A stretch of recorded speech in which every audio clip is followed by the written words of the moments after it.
How you want to feel is a choice, and how you choose to react is also a choice. The moment you become aware of your weaknesses, you earn the power to decide that they no longer control you. Awareness turns habits into choices, and choices shape destiny. I used to believe that some people were naturally disciplined and others weren't. But I once had a neighbor, back when I lived in Jurere. Every single day, rain or shine, he stood outside the building at 9 a.m. sharp, smoking his cigarette, umbrella in hand when it rained, sun in his face when it didn't, never missed a day. If that isn't discipline, I don't know what is. The problem isn't discipline, the problem is what we choose to apply it to. Today, we live in a time where self-responsibility is disappearing. People say, I just want to be happy. But being happy became an excuse to avoid discomfort, to eat whatever you want, to not train, to not wake up early, to not do the things you know will hurt now, but will build you later. Discipline isn't a gift. It's a skill. It's trainable. Some are born more disciplined, some more creative, some more logical. But none of that decides your future. What decides your future is the meaning you attach to your actions.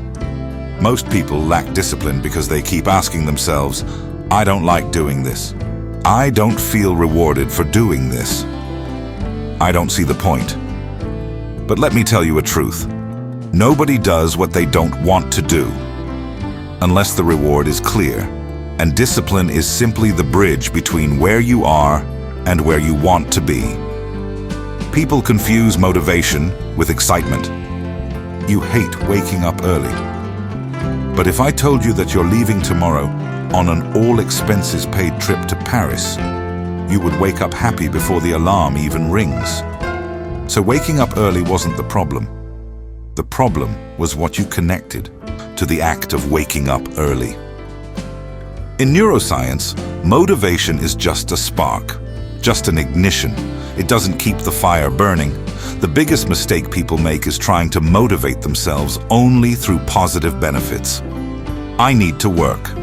Hard to make money. I need to improve to give my family security. I need to train to be healthier. It sounds beautiful, but it doesn't sustain discipline.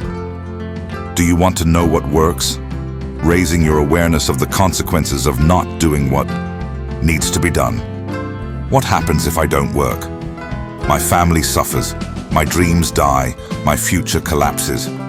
I destroy myself slowly. This is also motivation, the motivation of survival, fear, and urgency. And this kind of motivation lasts longer, because it hurts more.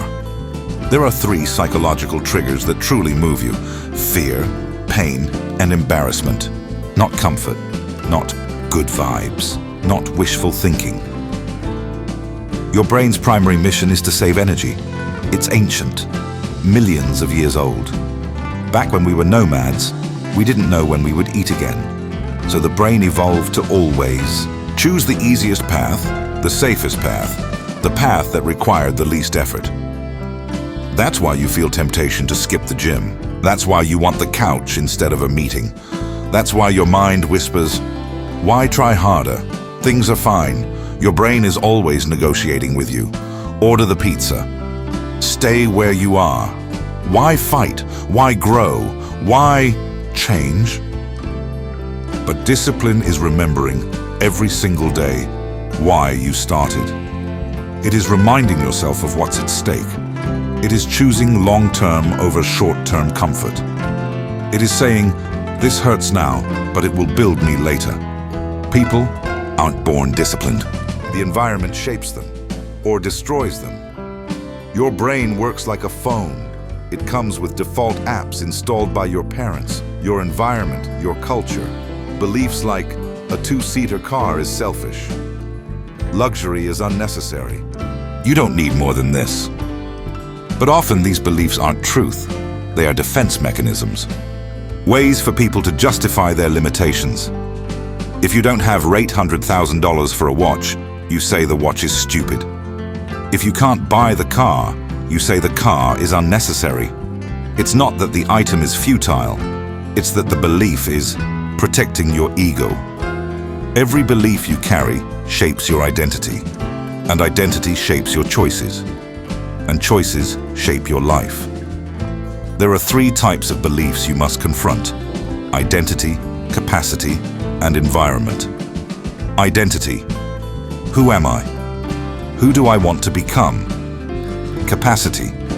Am I capable? Which references do I follow?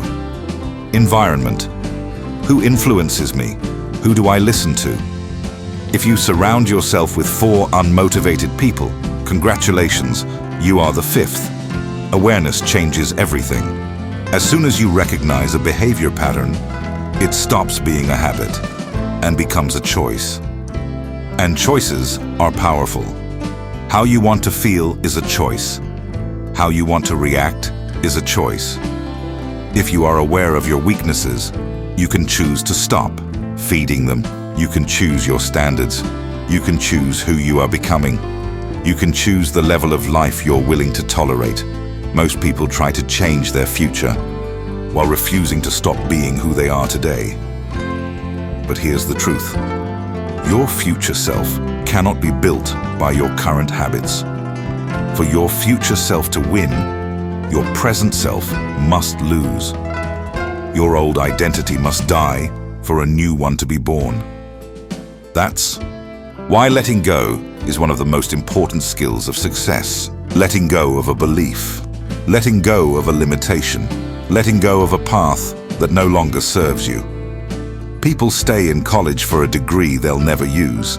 They stay in relationships that don't build them, jobs that don't fulfill them, lives that don't represent them because of fear, guilt, or embarrassment. But remember, the people calling you crazy are not the ones living the life you want. Everything is a choice, and every choice shapes your future. You might be facing a problem right now, something heavy, something painful, something you didn't ask for. But know this, when you ask God for strength, He doesn't give you strength. He gives you the opportunity to build strength. When you ask for courage, He doesn't hand you courage. He places you in situations that demand courage, and when God wanted to turn David into a king, He did not send a crown. He sent Goliath. So breathe, hold your ground, embrace the process, stand firm in the storm, because everything you're going through now is shaping you for what you asked for. And when the dust settles, the account will close, and you will understand why everything had to happen the way it did.